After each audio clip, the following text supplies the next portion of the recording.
সামাজিক যোগাযোগ মাধ্যমে দায়িত্বশীল আচরণ নিশ্চিত করতে নেতাকর্মীদের জন্য বিশেষ নির্দেশনা দিয়েছে জাতীয়তাবাদী ছাত্রদল। ফেসবুক থেকে টুইটার সব প্ল্যাটফর্মে বিনয়ী, সহনশীল ও শৃঙ্খলাবদ্ধ থাকতে হবে নেতাকর্মীদের, এমন বার্তাই দিয়েছে সংগঠনের শীর্ষ নেতারা। 10 আগস্ট রাতে ছাত্রদলের দপ্তর সম্পাদক মোহাম্মদ জাহাঙ্গীর আলম স্বাক্ষরিত এক বিজ্ঞপ্তিতে এ তথ্য জানানো হয়। ছাত্রদলের সভাপতি রাকিবুল ইসলাম রাকিব ও সাধারণ সম্পাদক নাসির উদ্দিন নাসির এই নির্দেশনা প্রদান করেন।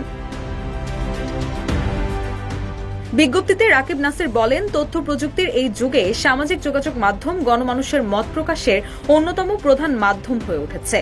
দিন দিন এর গুরুত্ব ও পরিসর বাড়ছে। ফলে সামাজিক যোগাযোগ মাধ্যমের ব্যবহারে জাতীয়তাবাদী ছাত্রদলের সব পর্যায়ের নেতাকর্মীদের দায়িত্বশীলতা, সহনশীলতা, অন্যান্য সব মত ও পথের প্রতি শ্রদ্ধাপূর্ণ আচরণ, গণতন্ত্রের প্রতি কমিটমেন্ট, নারীর প্রতি সম্মান, ধর্মীয় সহাবস্থান ও ধর্মীয় বিধানের প্রতি শ্রদ্ধাশীল থাকা অপরিহার্য।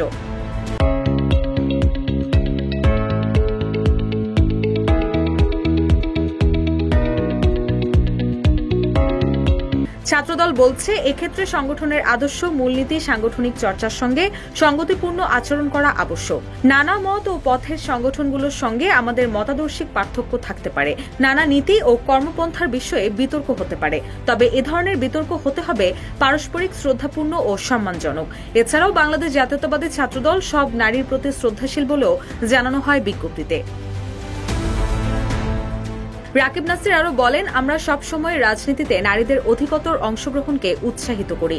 এই বিষয়ে কেউ সংগঠনের দৃষ্টিভঙ্গির সঙ্গে অসামঞ্জস্যপূর্ণ আচরণ করলে সংগঠন যথাযথ পদক্ষেপ গ্রহণ করবে। আমরা সব ধর্মাবলম্বীর ধর্মীয় স্বাধীনতা ও সহাবস্থানের নীতিতে বিশ্বাসী। মুসলিম জনগোষ্ঠীর পর্দার বিধানের বিষয়ে আমরা পূর্ণ শ্রদ্ধাশীল।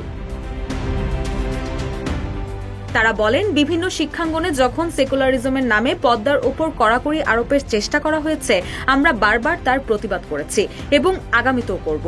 নেতাকর্মীদের প্রতি আহ্বান জানিয়ে আরও বলেন, আমাদের নেতাকর্মীরা সামাজিক যোগাযোগ মাধ্যমে সব বিষয়ে বিনয়, পরিশীলতা, সহনশীলতা, সাংগঠনিক শৃঙ্খলা, পারস্পরিক সৌহার্দ্যের মূলনীতি অনুসরণ করবেন। রুশা সুর, নিউজ ডেস্ক, ইত্তেফাক।